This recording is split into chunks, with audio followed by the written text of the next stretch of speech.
Hello guys, welcome to my channel. तो आज हम जीके स्टार्ट कर रहे हैं गाइज, और हर क्वेश्चन में आपको 3 सेकंड मिलेंगे। तो चलिए स्टार्ट करते हैं। कला की गांधार शैली किसके शासनकाल में पनपी थी? ए हर्ष, बी अशोक, सी कनिष्क, डी चंद्रगुप्त द्वितीय। तो इसका आंसर हो जाएगा गाइज कनिष्क। कुषाण काल मुख्यतः कनिष्क के समय के दौरान मूर्तिकला की गांधार शैली भारत ग्रीक यूनानी शैली का मिश्रण है। इसका केंद्र बिंदु गांधार था, अतः इसे गांधार कला शैली भी कहा जाता है। इसमें बौद्ध एवं बोधिसत्वों की मूर्तियां काले स्लेटी पाषाण से बनाई गई हैं। नेक्स्ट क्वेश्चन है गाइज, केप ऑफ गुड के रास्ते भारत तक के समुद्री रास्ते की खोज किसने की थी?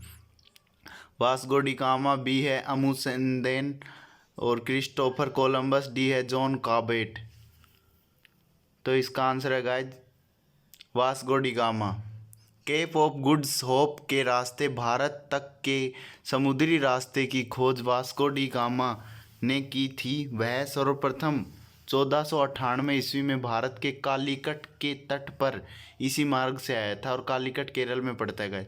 नेक्स्ट क्वेश्चन है गाइस, 1651 में मुगलों द्वारा बंगाल में किस स्थान पर ईस्ट इंडिया कंपनी की को व्यापार और फैक्ट्री बनाने की अनुमति दी गई थी? ए कलकत्ता, बी कासिम बाजार, सी सिंगूर, डी बर्दवान। तो इसका आंसर है गाइज कासिम बाजार। 1651 ईस्वी में मुगलों द्वारा बंगाल में कासिम बाजार और हुगली नामक स्थान पर ईस्ट इंडिया कंपनी को व्यापार करने और फैक्ट्री बनाने की अनुमति दी गई थी। नेक्स्ट क्वेश्चन है गाइज, भारत का पहला भारतीय गवर्नर जनरल कौन था? ए बी आर अम्बेडकर साहब, बी सी राजगोपालाचारी, सी राजेंद्र प्रसाद, और डी है डॉक्टर एस राधाकृष्णन। तो इसका आंसर है गाइज सी राजगोपालाचारी। स्वतंत्र भारत के प्रथम गवर्नर तो थे लॉर्ड माउंटबेटन, और जबकि स्वतंत्र भारत के प्रथम भारतीय थे सी राजगोपालाचारी। नेक्स्ट क्वेश्चन है गाइज, निम्नलिखित में से किस देश का अलिखित संविधान है? ए है यूएसए, बी है यूके, सी है पाकिस्तान, और डी है भारत। तो इसका आंसर है guys B UK. UK Britain का संविधान अलिखित है तथा यहाँ संसदीय परंपराओं के आधार पर शासन होता है। यूएसए, पाकिस्तान और भारत को तो आपको पता ही है, इनका लिखित संविधान है। नेक्स्ट क्वेश्चन है, भारत के अटॉर्नी जनरल की नियुक्ति कौन करता है? भारत का मुख्यमंत्री, भारत का राष्ट्रपति, संघ का विधि मंत्री, और डी भारत का प्रधानमंत्री। तो इसका आंसर है भारत का राष्ट्रपति भारत के अटॉर्नी जनरल की नियुक्ति करता है। भारतीय संविधान के अनुसार अनुच्छेद 76(1) के अनुसार राष्ट्रपति उच्चतम न्यायालय के न्यायाधीश की योग्यता रखने वाले व्यक्ति को भारत का महान्यायवादी नियुक्त करता है। नेक्स्ट क्वेश्चन है गाइस, राष्ट्रपति अपना त्यागपत्र किसे प्रस्तुत करता है? ए लोकसभा अध्यक्ष, बी है प्रधानमंत्री, सी है राष्ट्रपति, डी है भारत के मुख्य न्यायाधीश। तो इसका आंसर है गाइस सी उपराष्ट्रपति। भारतीय संविधान के अनुच्छेद 56(1) के अनुसार राष्ट्रपति अपना त्यागपत्र उपराष्ट्रपति को सौंपेगा। लोकसभा अध्यक्ष अपना त्यागपत्र लोकसभा उपाध्यक्ष को, प्रधानमंत्री अपना त्यागपत्र राष्ट्रपति को, और तथा भारत का मुख्य न्यायाधीश अपना त्यागपत्र राष्ट्रपति को सौंपेगा। नेक्स्ट है गाइस, जिला न्यायालयों के न्यायाधीशों की नियुक्ति किसके द्वारा की जाती है? ए राज्यपाल, बी मुख्यमंत्री, सी विधि मंत्री, डी है राष्ट्रपति। तो इसका आंसर है गाइस ए राज्यपाल। संविधान के अनुच्छेद 233(1) के तहत किसी राज्य के जिला न्यायालयों के न्यायाधीशों की नियुक्ति संबंधित उच्च न्यायालय के परामर्श से उस राज्य का राज्यपाल करता है।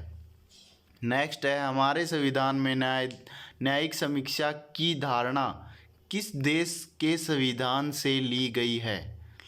ए है इंग्लैंड, बी है यूएसए, सी है कनाडा और डी है ऑस्ट्रेलिया।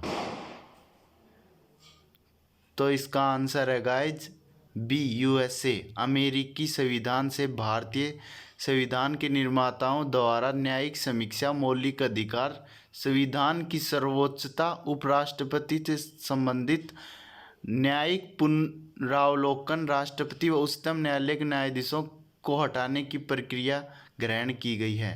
नेक्स्ट है, कलकत्ता, बम्बई, मद्रास में उच्च न्यायालयों की स्थापना की गई थी। ए 1835, बी 1919, सी है 1892, डी है 1866। तो इसका आंसर है गाइज उच्च न्यायालय अधिनियम 1861 के तहत लॉर्ड कैनिंग के कार्यकाल में 1 जुलाई 1862 को कोलकाता, 14 अगस्त 1862 को बम्बई और 15 अगस्त 1862 को मद्रास न्यायालयों की स्थापना की गई थी। नेक्स्ट है, सिंधु घाटी सभ्यता की लिपि कौन सी है? ए तमिल, बी खरोष्टी, सी अज्ञात और डी ब्राह्मी। तो इसका आंसर है गाइस सी, अज्ञात।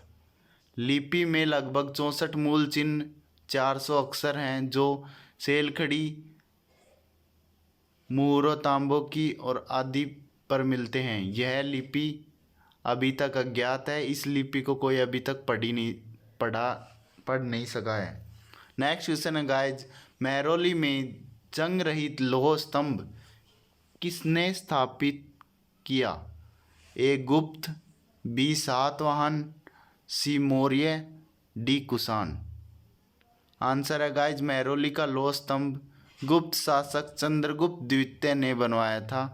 दक्षिण दिल्ली में महरौली स्थित लौह स्तंभ में चंद्र नामक शासक की विजयों का उल्लेख है। यह स्तंभ गुप्तकालीन धातु विज्ञान के सुमंत होने का उल्लेख मिलता है। नेक्स्ट क्वेश्चन है गाइज, पुलकेशिन द्वितीय किसका महान शासक था?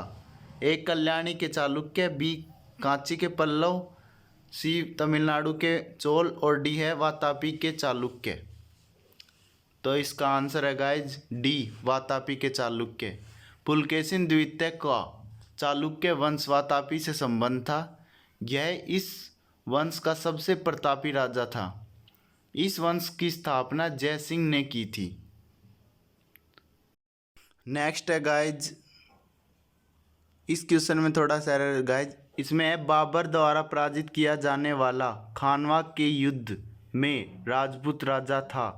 ए राणा सांगा, रुद्रदेव, उदय सिंह, राणा प्रताप सिंह। तो इसका है खानवा का युद्ध 17 मार्च 1527 को मुगल बादशाह बाबर और मेवात के राजा राणा सांगा के मध्य हुआ। इसी युद्ध में बाबर ने जिहाद का नारा दिया और राणा सांगा को पराजित किया। नेक्स्ट है गाइज, निम्नलिखित में से किसको अपनी विजय के कारण भारत का नेपोलियन कहा जाता है? ए स्कंदगुप्त, बी चंद्रगुप्त को, सी ब्रह्मगुप्त को, डी है समुद्रगुप्त को।